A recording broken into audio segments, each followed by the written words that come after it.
¿Sí que ha aprendido? Sí. Ok. No.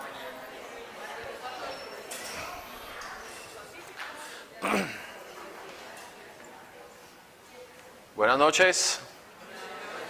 Bienvenidos a todos. Lucía viene por primera vez, ¿cierto? ¿Tercera? Segunda. Ok. Bueno, bienvenidos todos. Si hay personas que vienen por primera vez, ¿sí? Bueno, bienvenidos en general todos. Ay, sí, Amalia. Bueno, somos Aprender, Servir y Vivir.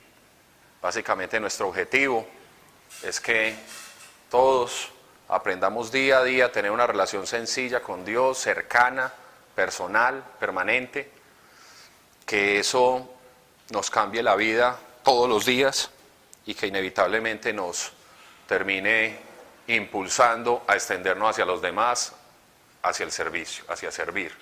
Servir con una oración, servir con un consejo, servir tal vez parándonos acá y dándonos y preparando una charla o contando, bienvenidos, o contando un poquito de lo que Dios ha dejado hacer en nuestras vidas para darle realmente la gloria a Él. Aquí nada nosotros nos merecemos llevar como producto, sino que es Dios actuando. Inclusive esta misma obra ha sido Él quien durante 7 años la ha sostenido y la ha acrecentado, ¿sí? El tema de hoy es egoísmo versus cristianismo, pero antes de avanzar me voy a permitir que arranquemos con una oración. Entonces les pido esa disposición especial para orar. Padre, te damos infinitas gracias porque nos podemos reunir alrededor de esta fe que tiene como piedra angular el sacrificio de tu Hijo Jesucristo en la cruz para hacernos salvos.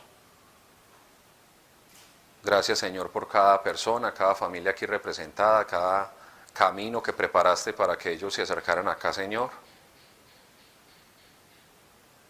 Yo hoy te pido, Espíritu Santo, que tomes el control, no solamente de mi boca y la de mi esposa, sino de los oídos, y que dispongas nuestro corazón para que lo que hoy nos tienes que enseñar se quede grabado, Padre, y produzca fruto, y produzca un cambio, y que realmente nos mueva cada vez más a lo que es el diseño y el propósito que tienes para cada una de estas vidas. Eso lo declaro en el nombre de Cristo Jesús. Amén. El tema de hoy es egoísmo versus cristianismo. Pareciera muy obvio que esas dos palabras pues como que no combinan, no debieran ir en una misma frase. Pareciera muy obvio con la obra que hizo Jesucristo y con todos los ejemplos que Él nos dio, que es bastante claro que esas dos cosas no van de la mano. Pero me voy a permitir que ahondemos un poco en esa definición de egoísmo y la empecemos a confrontar con nuestra vida cristiana, con nuestra experiencia de vida cristiana, como estamos llevando nuestra fe, ¿sí? Y me voy a permitir leer una definición que encontré, que tiene 3 elementos, que va a ser los 3 bloques que vamos a desarrollar hoy acá. Egoísmo: excesivo amor por sí mismo, guárdenme esa frase ahí, y que solo se ocupa de aquello que es para su propio interés y beneficio, guárdenme esa otra frasecita, sin atender ni reparar en las necesidades del resto. Esa es la tercera parte. Básicamente, en esa definición, que la voy a leer corrido: excesivo amor por sí mismo y que solo se ocupa de aquello que es para su propio interés y beneficio, sin atender ni reparar en las necesidades del resto. Excesivo amor por sí mismo. Ese lo voy a retomar al final, pero básicamente aquí estamos en 2 ejes. Los que nos amamos mucho y los que no nos amamos. ¿Quiénes están ahí? ¿Quiénes están en los que se aman mucho? A ver, levanten la mano. ¿No? ¿Ninguno? ¿Los que no se aman? ¿Listo? Básicamente es difícil responder a esa pregunta, y si ponemos un eje, los que se aman y los que no se aman, y atravesáramos con un eje Y, los que se aman en la dirección o en la dimensión correcta y en la dimensión incorrecta, también llenaríamos como el cuadrante de no me amo y no me amo por razones incorrectas, o me amo y me amo por razones incorrectas.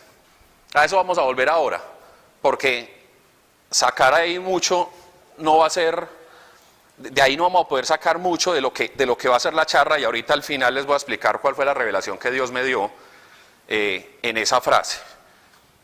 Me voy a permitir ir al final, y es donde dice: sin atender ni reparar en las necesidades del resto.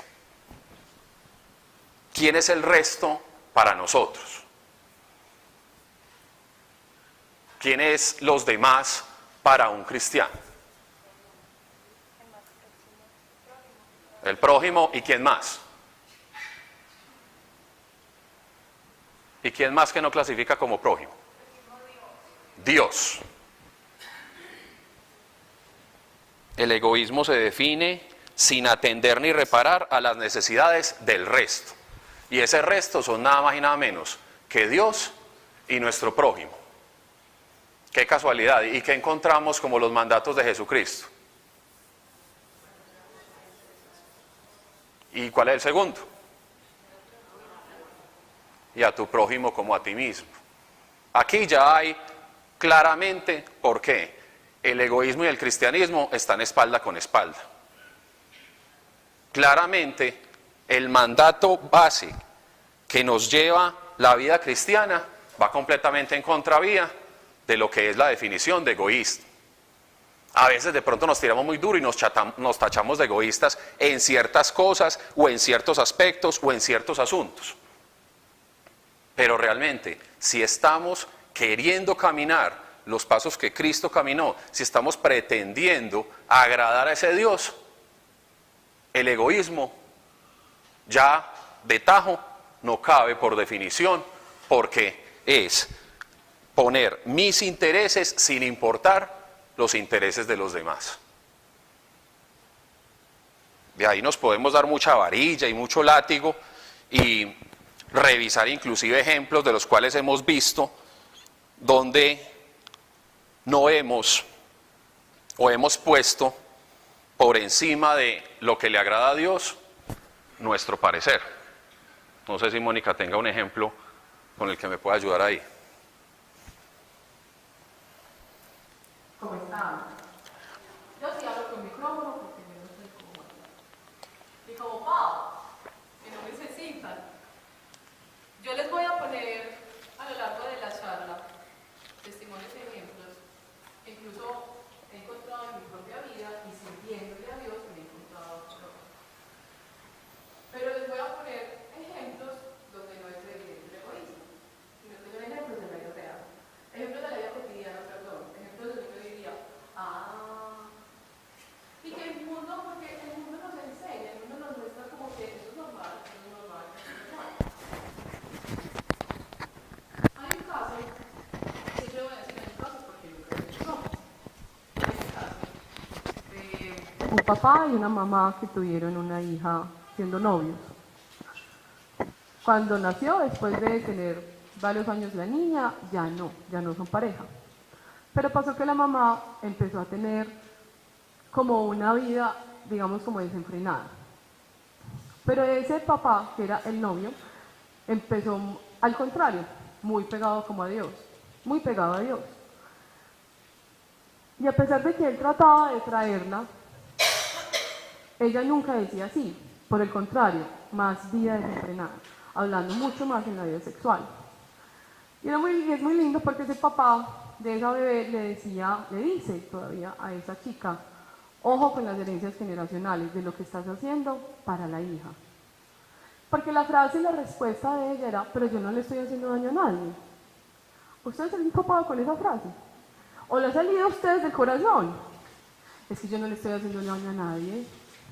Pero miren la actitud en lo que ella está haciendo, que puede y que Dios nos enseña que a nosotros como hijos podemos recibir herencias generacionales de nuestros papás, o que nosotros como papás podemos darle como herencia a nuestros hijos herencias generacionales que no serían chéveres para la vida, porque los hijos crecen y van a tener de pronto una vida con más obstáculos, con una ruina económica que no se explican por qué, con una enfermedad, con algo abierto, con una puerta de pronto espiritual abierta, con una herencia. Miren cómo Dios incluso muestra, no hagas esto, no porque no te quiero porque te quiero molestar, o porque quiero ser un Dios cansón, sino porque Él conoce cómo se mueve realmente la dimensión espiritual, y que en una actitud de algo que uno dice, es que yo quiero, eso a mí me gusta, y que Dios no es por molestar, sino que está diciendo, pero yo deseo una bendición para ti y para tu descendencia. No tengas esa actitud egoísta donde realmente, aunque tú dices que no le haces daño a nadie, tu propia descendencia es la que va a recibir algo que no debería recibir y que incluso no está en el plano. Y eso pasa mucho en todos nosotros. Es que yo quiero, es que me gusta, y es que no le hago daño a nadie. Pero miren cómo un papá, incluso o una mamá, tiene que dar la vida por esa descendencia, renunciando así, no teniendo una actitud egoísta, que el mismo Dios dice, es lo que le conviene. Y ahí es donde uno tiene que decidir, ¿soy yo o es Dios primero? Y ni siquiera hay situaciones en la vida donde uno siquiera tiene que pensar. Si uno simplemente dice, esto no le gusta, esto sí le gusta a él, lo hago porque dice él. Porque siempre cuando él muestra algo, es porque nos conviene. Cuando él manda o nos dice, compórtese así, piense así, desaprenda eso, es porque nos conviene. Eso es tener a Dios por encima.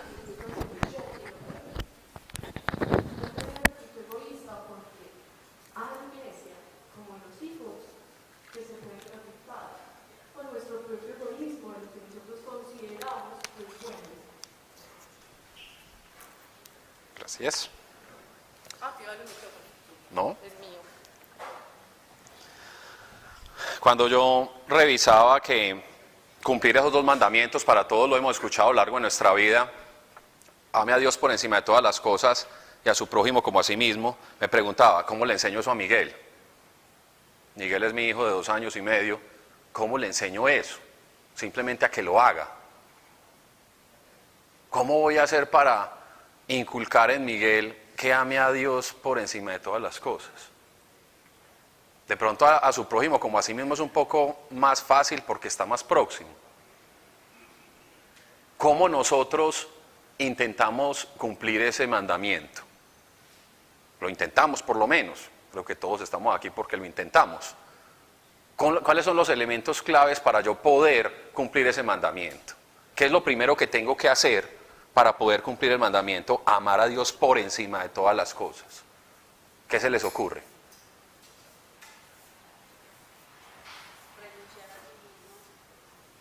¿Listo? ¿Amalia?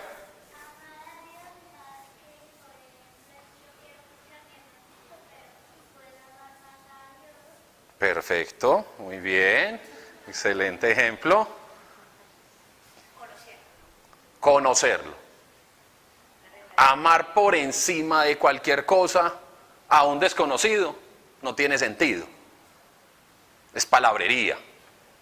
Yo tengo que conocer, tengo que tomarme el tiempo de conocer a ese Dios que me dice, vale la pena y es el camino correcto, amarme a mí por encima de todas las cosas.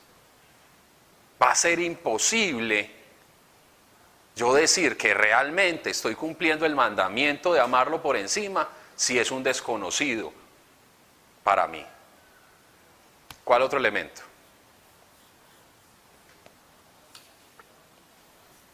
¿Qué más tengo que conocer de él?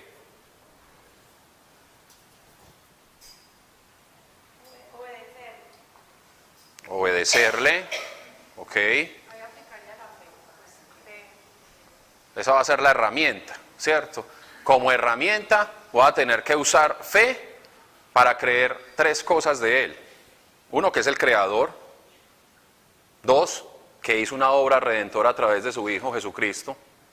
Y 3, que resulta que nos quiere hacer partícipes, alojando en nosotros el Espíritu Santo para que construyamos un reino con Él. 3 elementos Dale. La pregunta es, ¿cómo hacer para enseñarle a mi hijo de 2 años y medio a amar a Dios por encima de todas las cosas? ¿Qué argumentos le voy a dar? ¿Cómo lo voy a llevar a que cumpla eso? Dime, Amalia.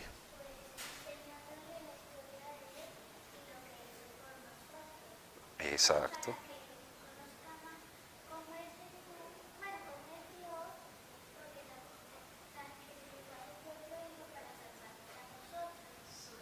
Un aplauso, por favor. Así de sencilla. Nos vemos con Miguel, listo. Esta niña me va a dar la mano con Miguel. Mencionó el tercer elemento fundamental y es reconocer la obra de amor que Él hizo por nosotros.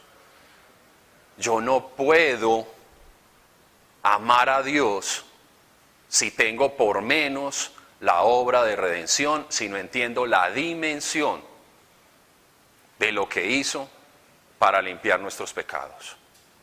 Si yo no entiendo la obra redentora, si yo la tengo al margen, te voy a amar porque me caes muy bien, o porque simplemente sos el creador, ya de por sí, por su naturaleza, hay muchos atributos que lo llevan a uno a admirarlo, pero amarlo es cuando yo realmente me reconozco amado por Él. Y ahí viene el segundo elemento, ¿cómo hacer y qué debo hacer yo para amar correctamente al prójimo? Y me estoy refiriendo no al amor terrenal, sino al amor de la carta a los Corintios capítulo 13. ¿Todos la conocen o no? Carta a los Corintios capítulo 13, ¿sí? Todos se la saben. En muchos matrimonios la leemos. ¿Cómo hacemos? No, tarea, ya sabe qué tiene que llegar a hacer. ¿Qué tenemos que hacer para pretender amar a Dios, amar al prójimo como Dios quiere que lo amemos? ¿Cuál es ese hacer que tendríamos que hacer? Pues, perdón la redundancia. ¿Qué tenemos que hacer para poder lograr ese objetivo?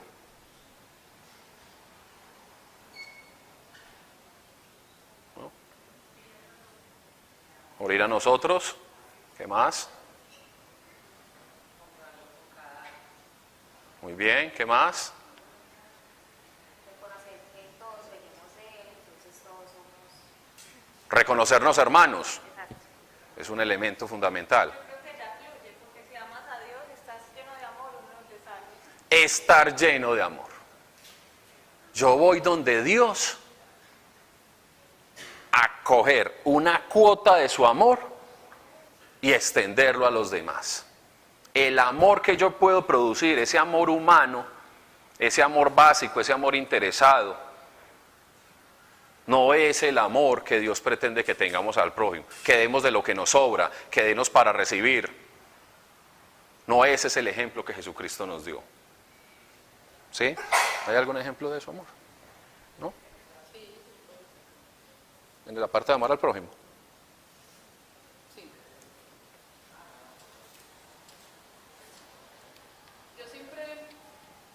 Yo siempre que converso con Isabel del matrimonio, ella dice, ay, no, Mónica, es el matrimonio. Pero, y a lo largo que he tenido el matrimonio, que sale incluso con energía y servicio, uno ve la esencia realmente. Y si todos nos basáramos en la esencia, todos fluirían. Y no nos asustaríamos de lo que nosotros tenemos que renunciar para poder tener ese matrimonio que siempre nos muestra desde pequeños como cosas hermosas y que debe ser así. Pero cuando tú entras ahí, a veces nos gana la naturaleza y nuestra naturaleza es caída. Entonces uno tiene que aprender que a quién le vas a hacer caso, a tu espíritu o a tu naturaleza caída. Y en esa naturaleza caída es en la que aprendimos a vivir desde siempre. Y en el espíritu apenas empezamos a aprender a vivir cuando conocemos a Dios. Se hace muy difícil desaprender lo que ya nosotros creímos que era una verdad. Hay un caso, este caso sí es como un testimonio andante, que oramos para que siga. Y nos soñamos con que reciban evangelización. Es una pareja muy joven, acaba de tener un bebé, bueno, ya tiene por ahí 2 años, 3, no me acuerdo cuántos tiene, 2 o 3 años, tiene su hijo. Y cuando nació, en la mujer empezó un cambio hormonal muy fuerte, donde ella decía, es que es en serio, o sea, mi cuerpo ya no es de mi esposo, mi cuerpo es de mi hijo. Mi cuerpo es de mi hijo, mi cuerpo es de mi hijo. Y como mamá les digo, si uno tiene un bebé y empieza un trastorno hormonal, ay, si uno dice, bueno, yo qué es lo que siento. O sea, ¿qué es lo que siento? Soy mamá y no soy capaz de ser esposa a los 5 minutos, es muy teso. Pero cuando el Espíritu Santo te dice, tranquila, es tu naturaleza, es naturaleza, es humanidad, pero yo te guío, el Espíritu Santo guía. Pero esa mujer se asustó tanto que le empezó a decir al esposo, no, no quiero ser esposa, no quiero nada contigo. Y se aferró a su bebé. Hubo un acto en ella de, soy yo siento, yo quiero, yo. Como siempre decimos, yo, mi yo. Pero cuando nos casamos, cuando entramos al matrimonio, por ejemplo, o incluso en algo tan sencillo, cuando estamos en un núcleo familiar, Dios espera que tu prójimo de verdad sea amado por ti. Y un esposo espera de verdad que su esposa lo ame. Y en esta familia lo que generó en el esposo fue un rechazo hacia el niño. Fue un total rechazo hacia el niño, que hoy todavía es vivo en él. Y el niño lo saluda y dice, no, pues cuando hable, y cuando me respeta lo saludo. Así es la respuesta.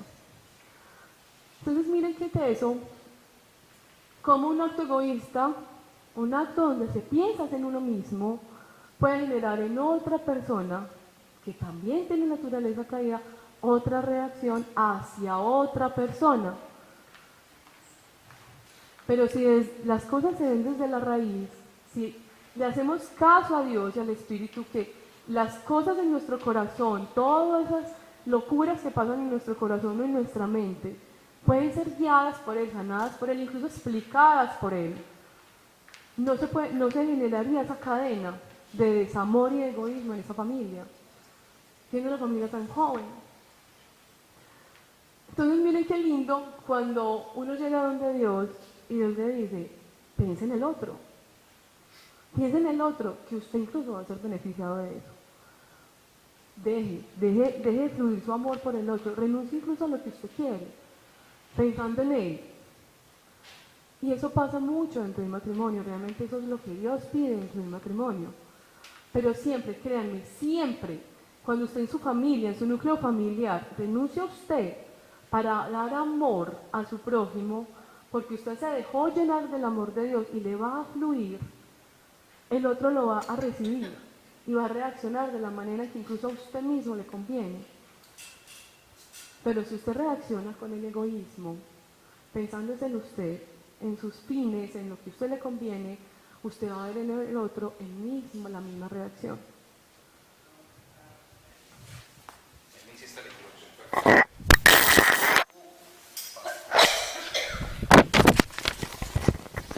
Perdón para los que están escuchando, los que van a escuchar.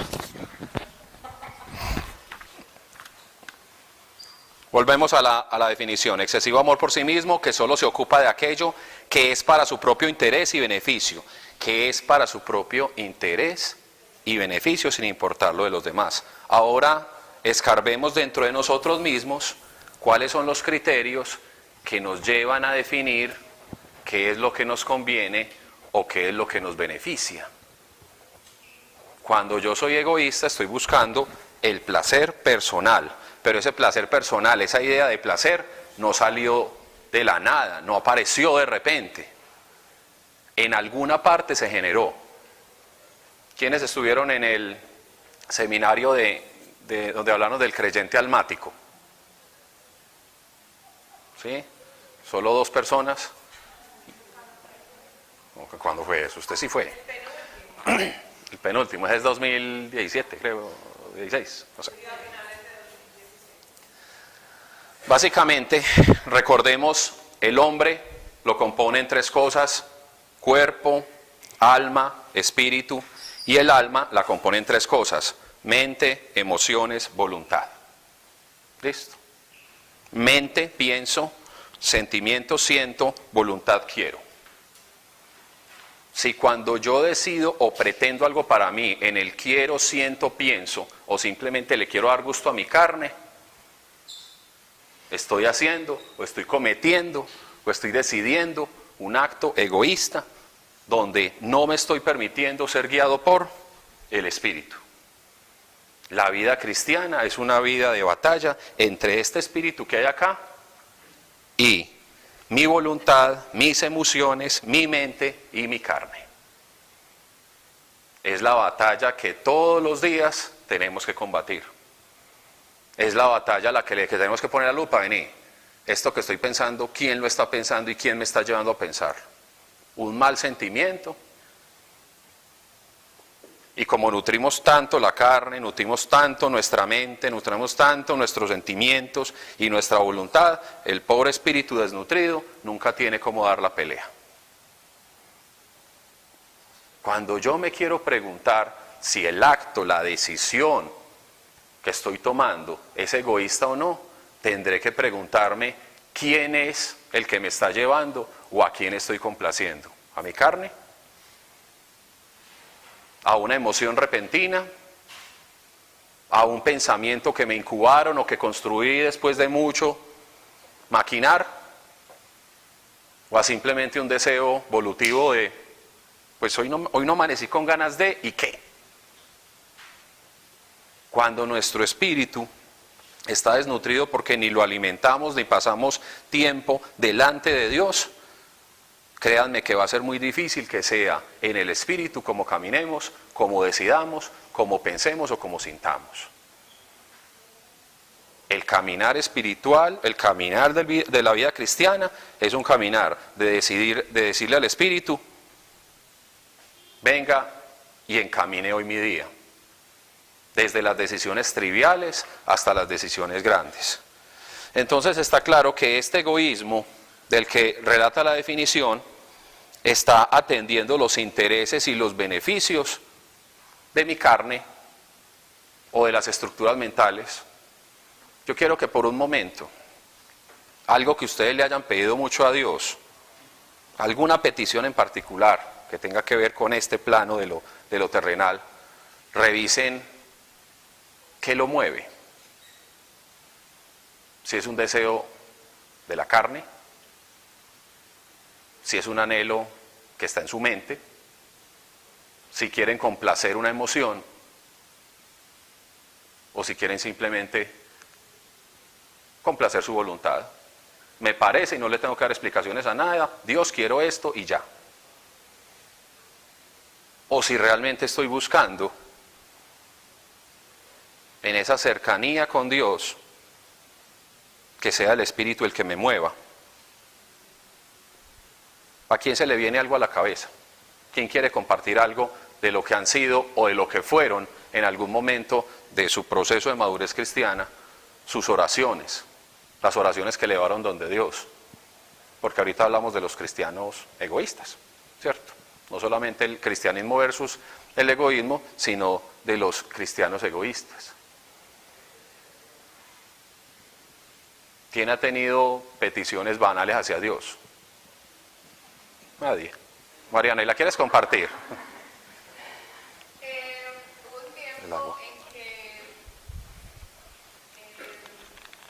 los años de un hermanito mayor, con el que Dios me ha formado mucho, uno se casó hace 3 meses, y mi oración era, cambiarlo por favor.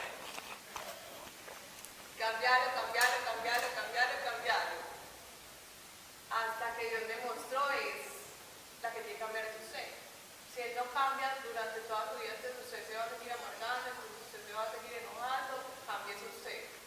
Así bueno, pues si la oración banal era esa, Dios me iba a responder buscando la oración, aunque Dios lo estaba cambiando a Él, pero no por mi oración. Es como un ejemplo. Muy bien. ¿Quién más? ¿Oraciones egoístas por aquí? ¿No? ¿Ninguna? ¿Todos muy espirituales? Un trabajo específico. ¿Y qué te pasó? ¿O qué aprendiste? Que uno no puede acomodarte a cosas que no lo vayan a acomodar a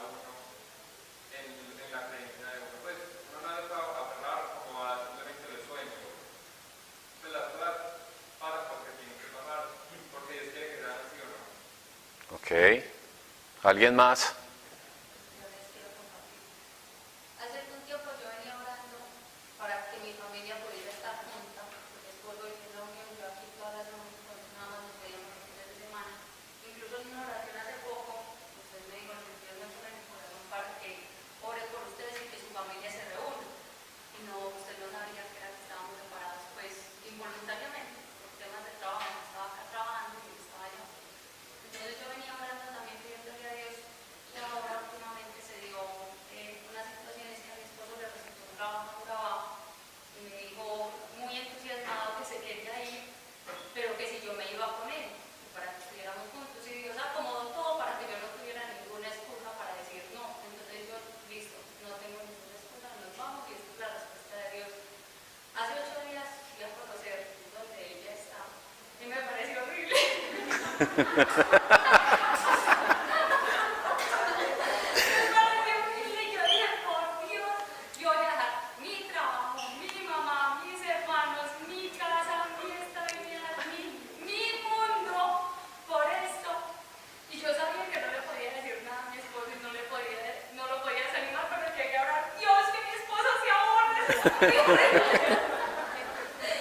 Y anoche en oración, él me decía, tú me pediste, yo le había entregado a Dios, le había dicho, quiero servirte, donde me digas, donde tú quieras, quiero que me uses, quiero que me lleves a donde...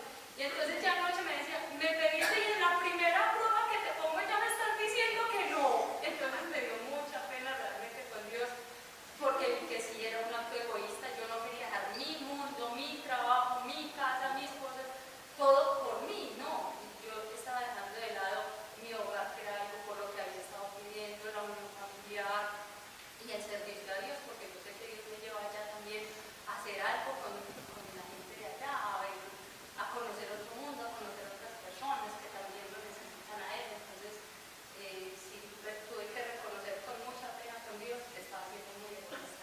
Muy bien, qué valiente, muy bien. ¿Alguien más? ¿Alguien más que esté en este momento que reconozca que está orando como medio egoísta? Dime. No, yo quería poner como la experiencia que yo viví. Yo siempre fui, pues fui católica, de que yo, de la misma, pues con mi mamá,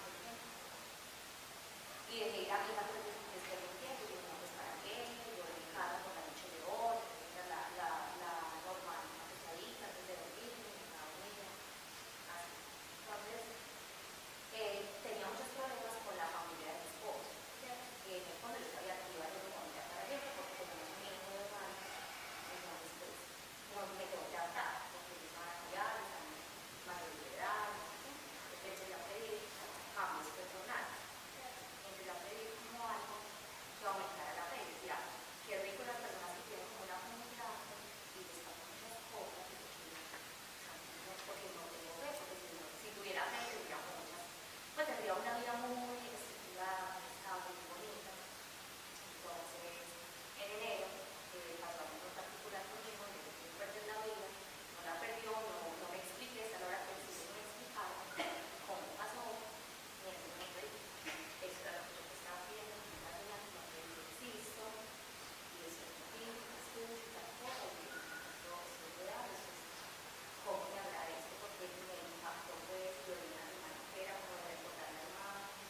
¿Quién quiere que ella ore por él, por alguno de ustedes?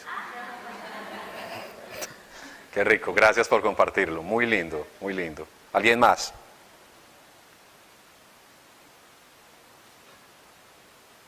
¿No?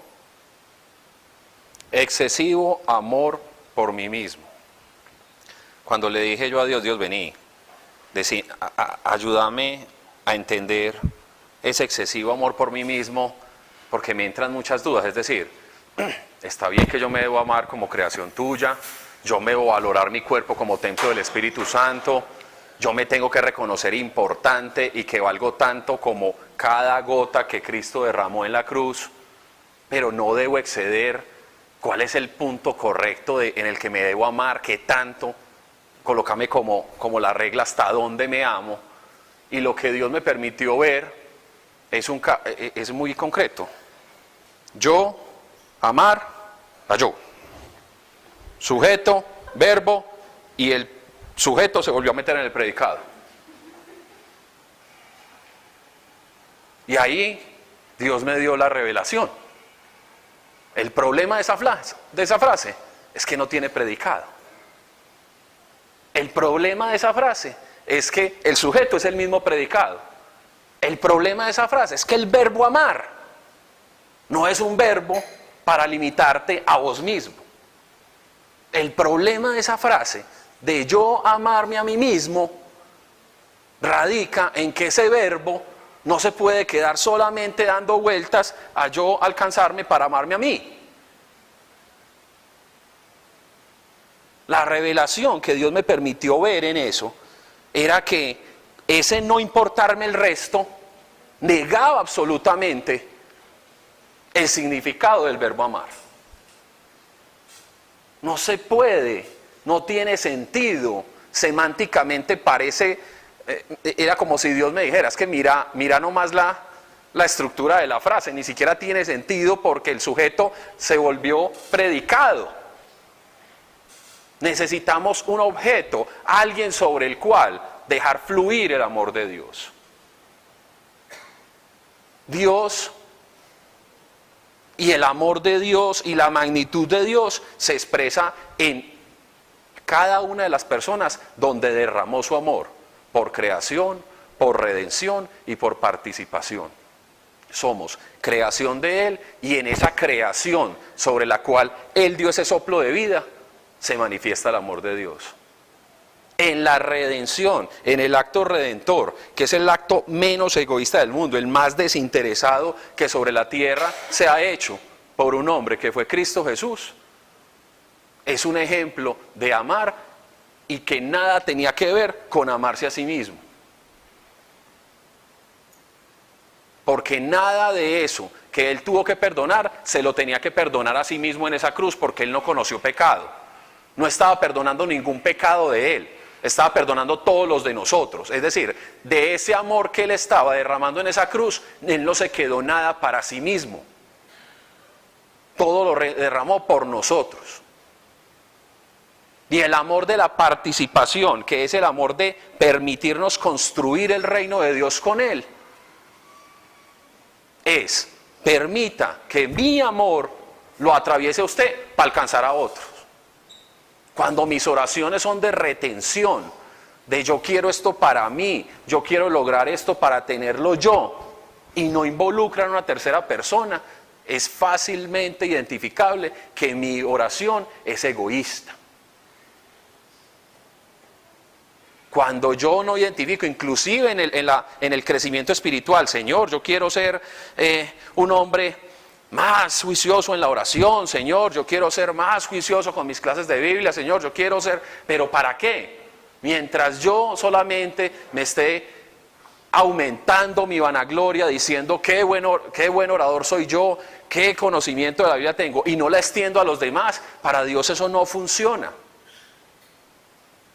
La inconsistencia de la definición misma del egoísmo está en que ese verbo que utilizan, llamado amor,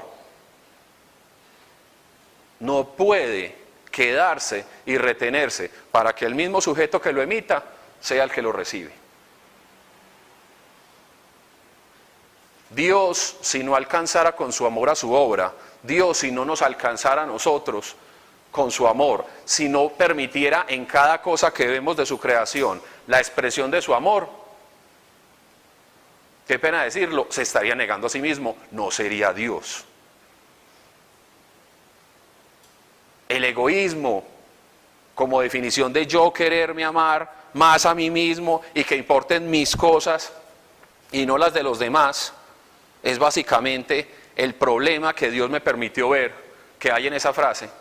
Es que si estás metiendo la palabra amor, no podés dejar ni a tu prójimo, ni a Dios, ni al resto por fuera. Consiéntanse un sábado ustedes mismos, mujeres, píntense las uñas, ¿cierto? Usted me va a hacer un cariñito, o me va a hacer un cariñito, me voy y me como un mimito. Sí, eso es una consentidita, sí, está bien.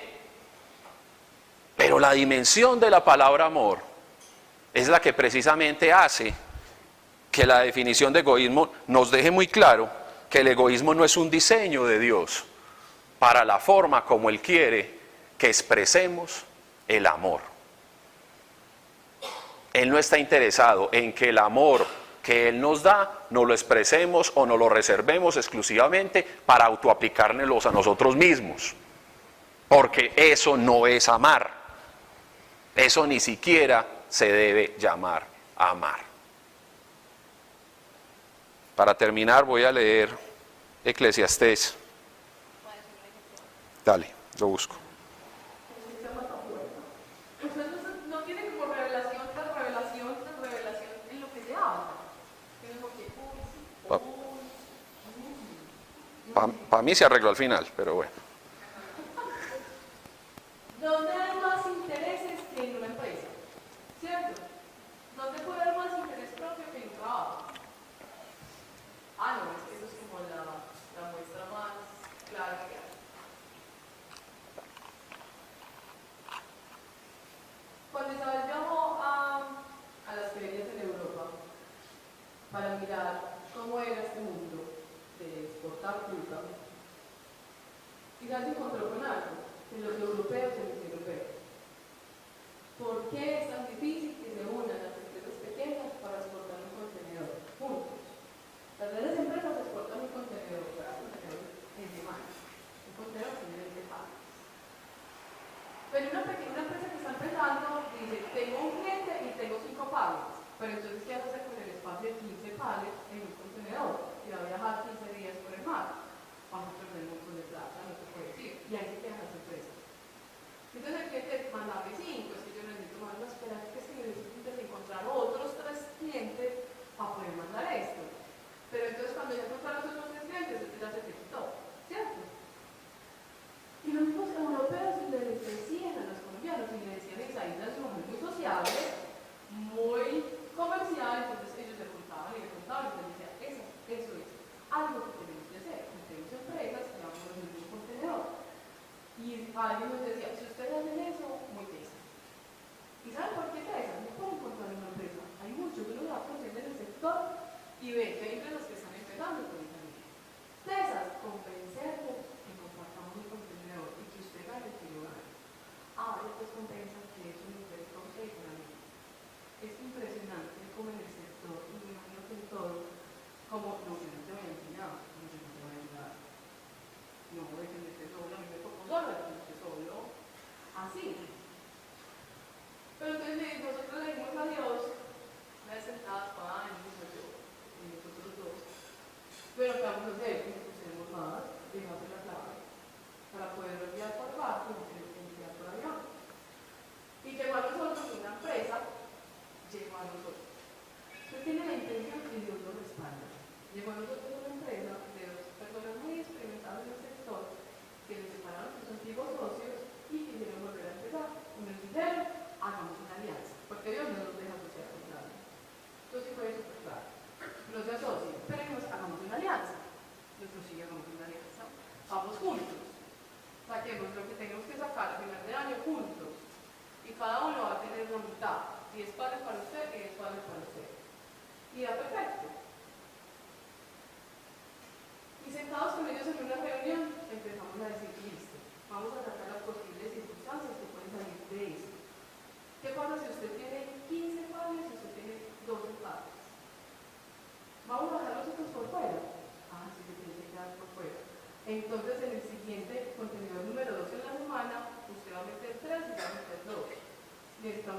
espacio, pero usted tiene 3, usted tiene más. Si usted tiene menos, usted va a tener más. ¿Qué vamos a hacer? Entonces, ¿qué vamos a hacer? Para que la relación, para que cada circunstancia que salga siempre tenga una solución. ¿Qué reglas y qué principios vamos a poner? ¿O qué pasa si usted no va a tener 8, usted va a tener 8 y usted va a tener los 10? Usted va a perder 2 espacios, a usted pierde. Supongamos. Entonces ellos nos quedamos pensando, y ellos decían, ¿en qué se va a basar ese principio de compartir? Y yo les escribí en el tablero, en el amor. Entonces me miraba como que... Usted no es casada, pues. En el amor, entonces yo dice, ve, en esto. Ellos saben pues toda nuestra relación con Dios, todo el piso, que todo es para financiar el ministerio de Dios. Ellos saben todo. Porque siempre lo contamos. Cuando Isabel dijo, ¿saben qué se tiene que basar? En que cada empresa debe politizar de la otra. Y entonces se miraron como que, ¿qué? Sí. Si yo me baso en que usted le va a dar muy bien, yo me voy a espelucar por tener puntual la fruta y las cosas puntuales y pensar en su bienestar. Y yo voy a estar confiada en que usted hace lo mismo por mí. ¿Qué ven qué lindo? Vaya que está permitiendo, que sí les entendía. Sí, sí lo entendían. Claro, ellos se quedaron como que, hoy se me interesa esta plata por estas viejas que, estas niñas que. Pero miren qué lindo. Entonces les decíamos, pues mis papás se ven una sociedad muy dura, que les pegó muy duro. Y entonces Lisa decía, es que si hacemos eso, no va a pasar lo que ustedes les ha comentado. Si basamos esto en el amor, yo les decía, si basamos esto en el amor, no van a haber discusiones. Y Isabel decía, y todo el tiempo nos vamos a perdonar. Entonces ellos eran como que estamos hablando de negocios, estamos hablando de qué. Pero miren que sí. No hay más interés que en una empresa. No hay más interés propio en una empresa, en un trabajo, en el dinero. Pero ahí, hasta en eso es la vida real que es el principio de Dios. Hasta en eso. Por la tarde me llamó uno de ellos, yo soy un equipo de como 5 personas, me llamó y me dijo, Moni, salió un señor que quiere exportar otra fruta, 2 frutas muy distintas, y quiere un espacio para que les sale. Y me dijo, y compartimos con él el contenedor, y yo, sí, claro. No le suplico, pero ¿cómo lo va a chocar? Es en casa. Y luego llegaron otros chicos y dijeron, ¿y nos pueden dar un espacio nosotros de 4? Y con seguridad ya no va a ser uno, van a ser varios en la semana, pero que como colombianos deberíamos impulsarnos. Porque el mismo europeo ve cómo nosotros nos quedamos estancados por eso. Y ellos son súper libres. Ellos son súper libres. No, si no creen. Si no creen, que no creen. Pero miren cómo su corazón puede ser tan libre que dice, ¿cómo no hay en este momento eso? ¿Cómo no existe en este momento eso? Que vengan juntas. ¿Cómo incluso las entidades gubernamentales no hacen esa propuesta? Y es porque desde ya, desde el interno, del corazón del empresario, ya está en su yo. Es para mí, no se me meta. No es que soy como alguien primero lo hago yo. Yo porque lo voy a impulsar. Entonces, ¿con qué paso que voy a impulsarlo ahora? Y ya Dios dice, y miren qué linda la frase de Lisa. Si usted me lucha por mí, yo me lucho por usted. Y me dice, sí, eso es el amor. Y ese es el principio que se escribió en el tablero empresarial. El amor es el principio que dice en esta alianza. Miren que hasta eso, en la vida real, en la vida cotidiana, sale algo del principio de lo mismo que tenemos nosotros. Por eso es que yo decía, entonces cuando uno hace una charla, uno repasa como lo de la semana o los 15 días que han pasado y Dios muestra y muestra y muestra. Entonces que uno no se da cuenta, ya Dios está enseñando. Quería decir, ¿qué le enseñó Dios eso? Bien. Bueno, tú sigues. Bueno, tú no necesitas juzgar. No. Eclesiastés capítulo 2. Aquí está hablando nada más y nada menos que el rey Salomón. ¿Quién ha pedido sabiduría a Dios? ¿Quién ha pedido dinero? El hombre más rico y más sabio. Escribió esto. Dije yo en mi corazón, ven ahora, te probaré con alegría y gozarás de bienes. Mas he aquí, esto también es vanidad. A la risa le dije, enloquece y al placer ¿de qué sirve esto? Propuse en mi corazón agasajar mi carne con vino y que anduviese mi corazón en sabiduría, con retención de la necedad, hasta ver cuál fuese el bien de los hijos de los hombres, en el cual se ocuparan debajo del cielo todos los días de su vida. Engrandecí mis obras, edifiqué para mí casas, planté para mí viñas, me hice huertos y jardines, y planté en ellos árboles de todo fruto. Me hice estanques de agua para regar de ellos el bosque donde crecían los árboles. Compré siervos y siervas, y tuve siervos nacidos en mi casa. También tuve posesión grande de vacas y de ovejas, más que todos los que fueron antes de mí en Jerusalén. Me amontoné también plata y oro, y tesoros preciados de reyes y de provincias. Me hice cantores y cantoras de los deleites de los hijos de los hombres y de toda clase de instrumentos de música. Y fui engrandecido y aumentado más que todos los que fueron antes de mí en Jerusalén.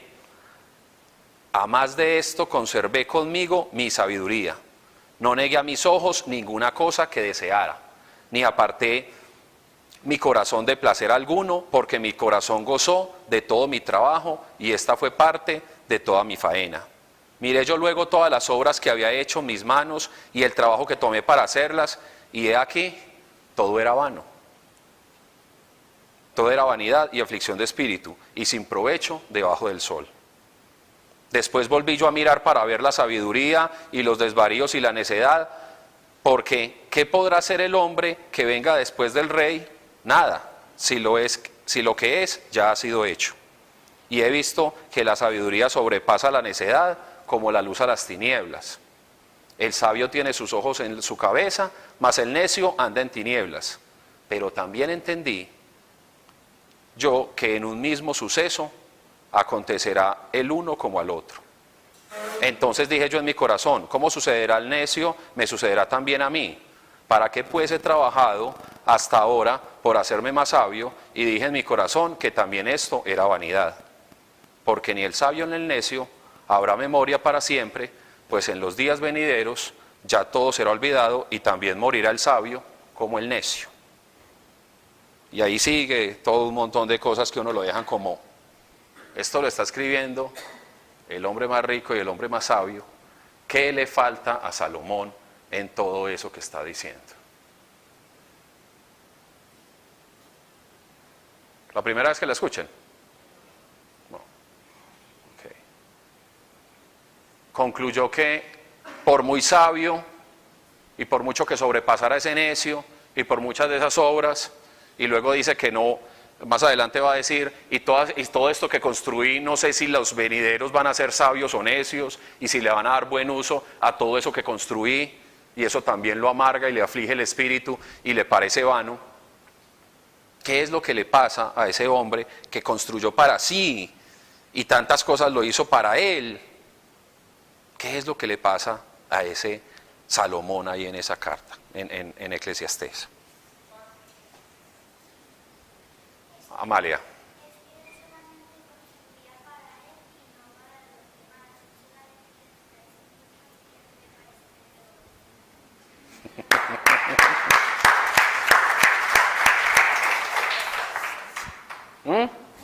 ¿Cómo lo ven? Daniel.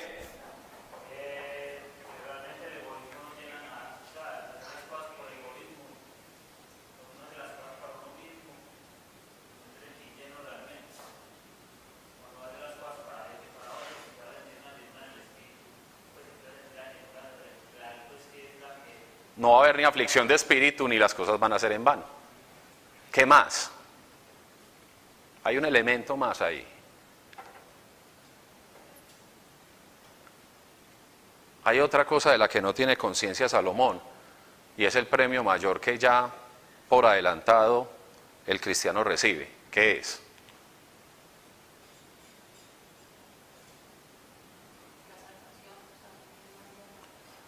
La vida eterna. La vida eterna. El egoísmo es una carrera para conseguir cosas, y el cristianismo es una experiencia donde el premio mayor te lo dan en la entrada.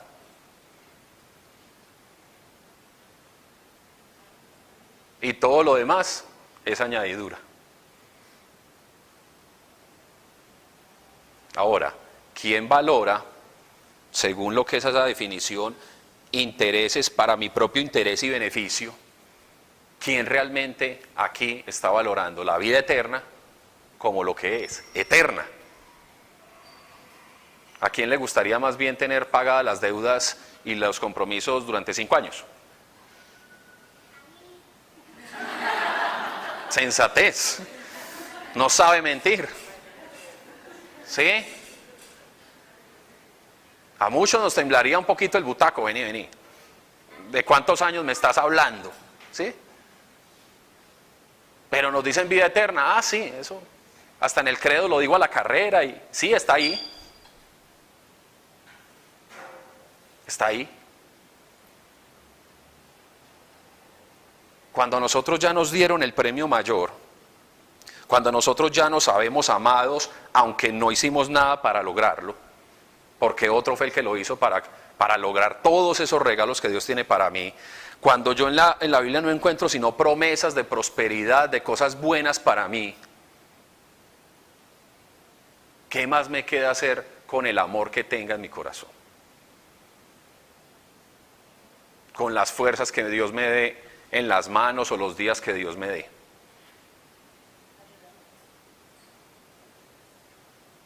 ¿Por qué nos es tan difícil estar poniendo los ojos en que ya la vida eterna delante de Dios está?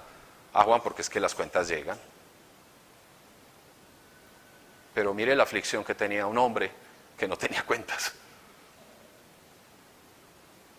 que tenía tesoros. Desnudemos realmente nuestro corazón, intentemos pensar en cuál fue la última cosa en la que nos estamos preocupando la semana pasada, si es que nos acordamos. Y cómo se resolvió, o simplemente pasó a ser otro el problema y otro el foco. O simplemente me estaba preocupando por algo que no había que preocuparse. Yo tenía una auditoría hoy y en última no fue y eso estaba yo despelotado y en última no fue la auditoría. Y Dios me ponía en el corazón, revisa realmente lo que está preocupando, lo que te está inquietando, lo que te está diciendo. No es que no tengo tiempo para servir, es que no tengo tiempo para hablar con Miguelito, es que no tengo tiempo para escuchar a Mónica, es que no tengo tiempo, es que no tengo tiempo. Cuando es una insensatez decir que no tengo tiempo, porque Dios me lo está regalando día a día. Poner los ojos en lo eterno, sabernos ya con un regalo eterno. Otra de las cosas que nos va a ayudar a amar a Dios por encima de todas las cosas es conocer sus promesas. Y en el resto de las hojas tenía un montón de promesas ahí escritas. Pero básicamente lo que les vengo yo a decir es que la forma de atacar nuestra naturaleza egoísta, porque está en nosotros. Aquí no está hablando, viniendo a dar una charla a una persona que no es egoísta. Lo soy. Tengo una carne, una mente, unos sentimientos, una voluntad que me están jalando hacia mi beneficio propio y a mi interés. A veces me encuentro sirviendo para sentirme servicial.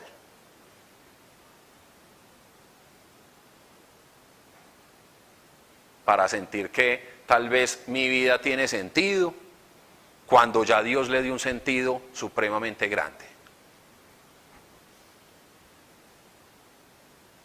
Pero ¿cómo combatir una naturaleza egoísta que todos los que estamos en este salón compartimos?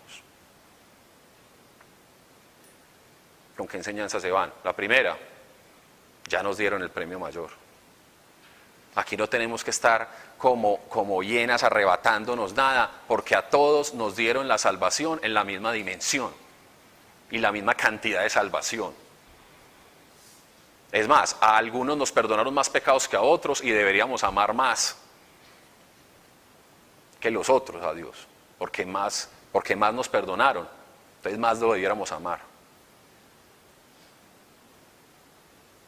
Mientras pongamos los ojos en lo que ya tenemos, en el regalo de cómo superar dentro de lo que yo puedo obtener, lograr para mi vida, algo más grande que lo que ya Cristo hizo por ella.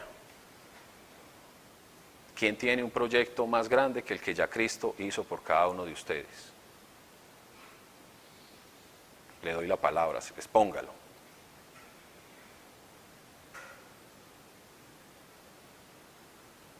¿Cómo no querer? ¿Cómo no permitir? Es que no es generar nada, no es hacer un esfuerzo, es dejar que el amor de Dios te atraviese y alcance a otros, no es más. No te están pidiendo sino que sean, como dice mi hermana, una manguera que es atravesada por el amor de Dios. Es lo único que Dios le está pidiendo, sea una bendita manguera.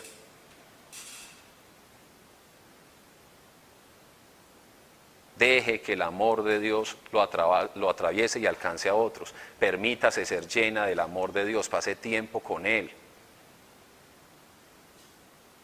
Usted como parte de la creación de Dios, Dios quiere derramar amor en usted. Recíbalo. No lo rechace más.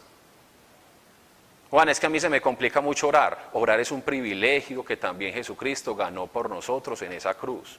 Es un premio, no es un deber. Poder llegar al lugar santísimo, poder llegar donde Dios y saberme que cuando estoy en mi lugar secreto y diciéndole, Señor, aquí estoy, realmente hay una realidad de que puedo estar delante de Él porque Cristo rompió el velo de separación que había entre los dos. ¿Algo más? No. Final, así seco como yo lo hago siempre. Así como lo dices tú. Corto. ¿Preguntas? ¿No? ¿Ninguna? ¿Todo quedó claro? Vamos a hacer entonces una oración para terminar. 10 para las 9. Nos fue bien.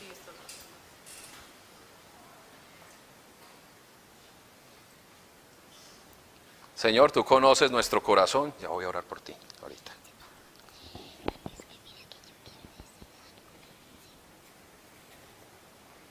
Amalia quiere decir algo.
Y ya todos oramos por eso, Amalia. Vamos a orar por eso. Padre, tú has prometido que cuando 2 o más se reúnen en tu nombre, tú estás ahí, Señor. Hoy presentamos ante tu altar la vida de Elizabeth, ¿sí? Que está allá en tu gloria, que aunque dejó un vacío gigante en su familia, en sus amigos, que aunque dejó ese gran vacío de esa personita tan especial que fue en su corta vida, danos la paz y la tranquilidad, tanto a su familia como a sus amigos,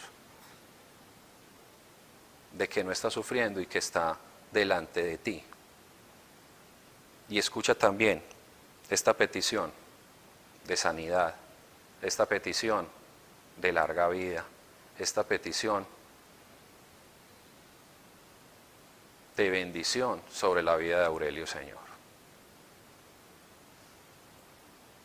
Bendícelo, Padre, no tengas en cuenta nuestros pecados, no tengas en cuenta más, sino y arrebátale al enemigo todo lo que tenga escrito en contra de él y de su familia, Señor. Y nos amparamos en la gracia que es por Cristo Jesús, en ese favor inmerecido. Hoy lo reclamamos para su familia y lo reclamamos para cada uno de estos corazones que hoy te dicen: no queremos que el egoísmo mueva nuestra vida. Haznos libres, Señor, de las estructuras mentales que nos llevan a pensar solo en nosotros mismos. Danos la revelación del verdadero significado de la palabra amor, para que sepamos conjugar ese verbo, Señor, extendiéndonos a los demás, sabiéndonos necesitados de ti y sabiendo que necesitamos que sea lleno nuestro corazón de tu amor todos los días, para imprimirlo en lo que decimos, para imprimirlo en lo que hacemos, para imprimirlo inclusive en lo que pensamos y en las batallas mentales y las batallas de las emociones que a diario tenemos que vivir, Señor. Llénanos de tu amor y tu sabiduría. Así lo declaro en el nombre de Cristo Jesús. Amén. Bueno, ¿quiénes van a orar por mí? ¿Quiénes van a orar, perdón, conmigo? Meli. ¿Quién más? El gatuno. Paulita. ¿Quién más? La chica. ¿Quién más? Yo creo que con esos. Este momento, para los que no saben, este momento es tan importante como todo lo que hemos llevado. Es un momento en el que nos permitimos hacer una oración personal por las personas que quieran pasar. Les pido que nos ayuden manejando sus conversaciones en un tono bajito o aquí en el corredor, que es muy agradable, no hay problema, pero que nos permitan, por favor, pasar este momento y que se pueda escuchar el mensaje.